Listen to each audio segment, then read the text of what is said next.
एक गांव में एक बहुत ही गरीब परिवार रहता था। उस परिवार में रमेश, उसकी बीवी कमला और उनका 2 साल का बेटा नकुल रहता था। रमेश खुदाई का काम किया करता था, जिससे उसके घर का खर्च चल पाता था। पर वो इतना नहीं कमाता था कि वो और उसका परिवार एक अच्छी जिंदगी बिता सके। एक दिन जब रमेश रात को थका हारा घर आया, तो आते ही कमला उससे बोली, आपको पता है ना, कल मुझे मायके जाना है। मुझे जाने से पहले कुछ पैसे दे देना। हाँ मुझे पता है, पर आज जो कमाई हुई उससे घर का सामान ही आ गया, बल्कि थोड़े पैसे कम ही पड़ गए थे। हे भगवान, अब मैं कैसे जाऊंगी अपने घर? खाली हाथ जाना कोई अच्छा लगता है क्या? कभी भी किसी चीज की जरूरत पड़ जाए तो क्या मैं वहाँ किसी के आगे हाथ फैलाऊंगी? मैं तुम्हारी परेशानी समझ रहा हूँ, पर क्या करूँ, मैं भी मजबूर हूँ। और तुम्हें तो पता ही है कि कितनी कमाई हो पाती है और क्या ही बच पाता है। हाँ हाँ ठीक है, अब मैं क्या ही करूंगी कहीं जाकर। यही ठीक हो। कमला रोते हुए अंदर चली जाती है। रमेश को कमला के लिए बड़ा ही दुख होता है कि वो अपने मायके नहीं जा पा रही। रमेश भी उदास होकर सो जाता है।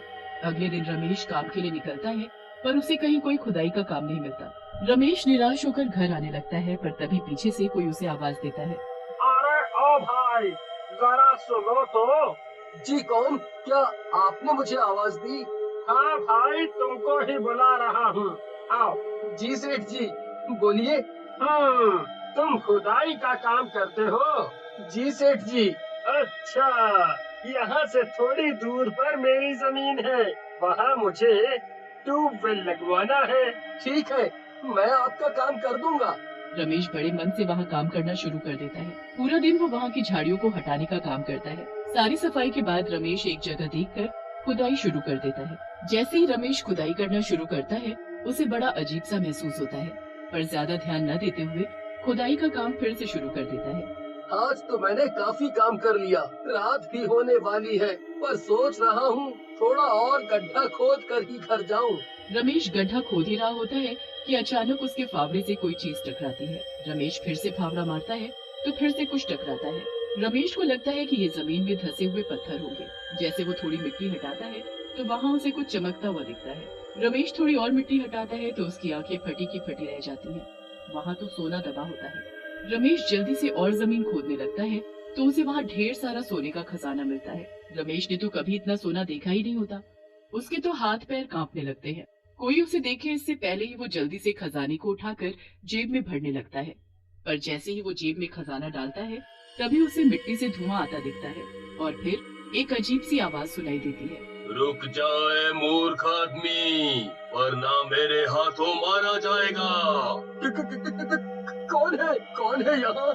रमेश इधर उधर देखने लगता है कि अचानक उसके सामने भयंकर शक्ल का भूत खड़ा दिखता है। बचाओ बचाओ मुझे कोई! ये मेरी कब्र है, मैं यहीं रहता हूँ और सालों से भूखा हूँ। तूने मेरी कब्र खोदी और ऊपर से मेरा खजाना चुरा कर ले जा रहा है। तुझे तो मैं जिंदा नहीं छोड़ूंगा।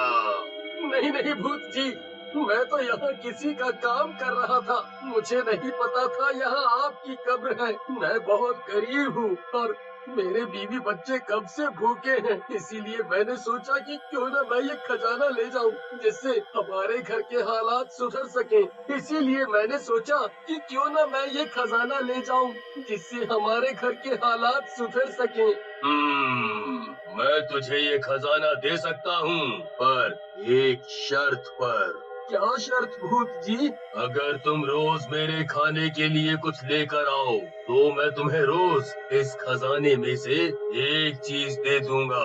क्या? सच में? अगर ऐसा है तो जो तुम बोलोगे मैं तुम्हारे लिए वही लेकर आऊंगा। ठीक है, तो कल रात को मेरे लिए मिठाई लेकर आना, मेरा मिठाई खाने का मन है। रमेश बड़ा खुश होकर घर जाता है और अपनी पत्नी कमला को मिठाई बनाने को बोलता है। ये आपको आज क्या हो गया है? घर में खाने को नहीं है और आप मिठाई की बात कर रहे हो?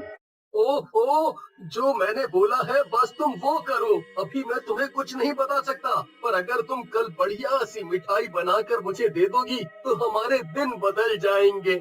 मिठाई बनाने से कैसे दिन बदल सकते हैं? लगता है गरीबी ने आपको पागल कर दिया है। खैर कोई नहीं, घर में जो दूध रखा है उससे कल मैं आपको मिठाई बनाकर दे दूंगी। अगले दिन कमला मिठाई बनाकर रमेश को दे देती है। रात को रमेश मिठाई लेकर चुपके से उस भूत के पास जाता है। भूत जी, आ जाओ।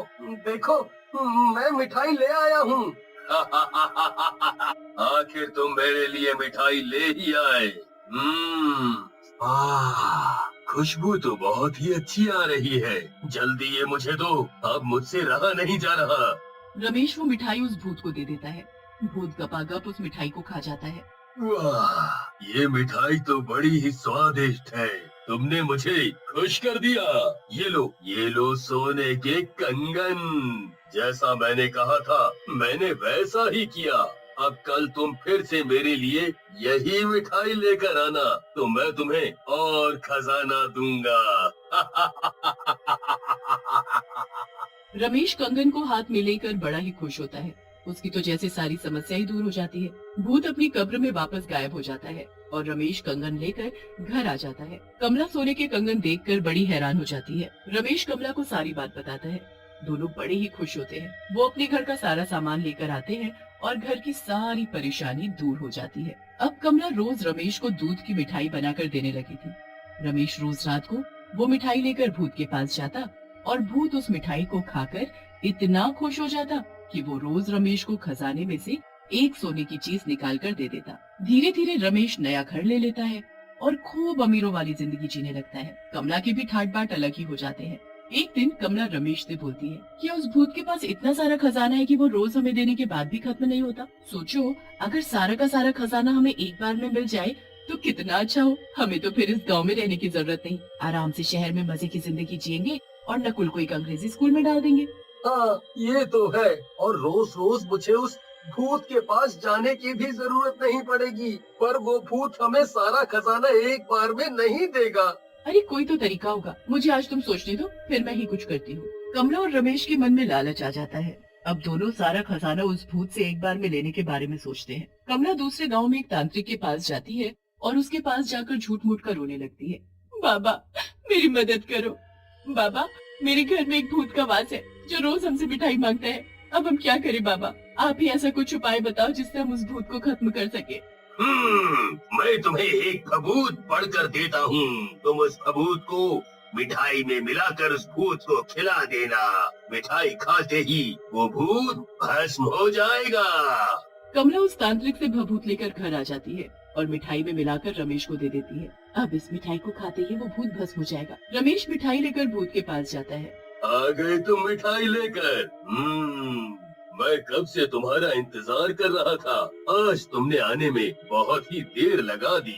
जी, बस वो आज मिठाई को ज्यादा स्वादिष्ट बनाने में मेरी बीवी ने कुछ ज्यादा ही देर लगा दी। चलो कोई बात नहीं, तुम मुझे मिठाई दो बस। भूत रमेश के हाथ से मिठाई लेकर खाने लगता है। मिठाई खाने के बाद ही भूत का शरीर आग की तरह जलने लगता है। ये तुमने मुझे क्या खिला दिया? क्या था इस मिठाई में? मेरा शरीर क्यों जल रहा है? मैं रोज रोज तुम्हारे लिए मिठाई लाकर थक गया था, इसीलिए आज मैंने तुम्हारा अंत ही कर दिया। अब ये सारा खजाना लेकर हम शहर जाकर मजे में रहेंगे।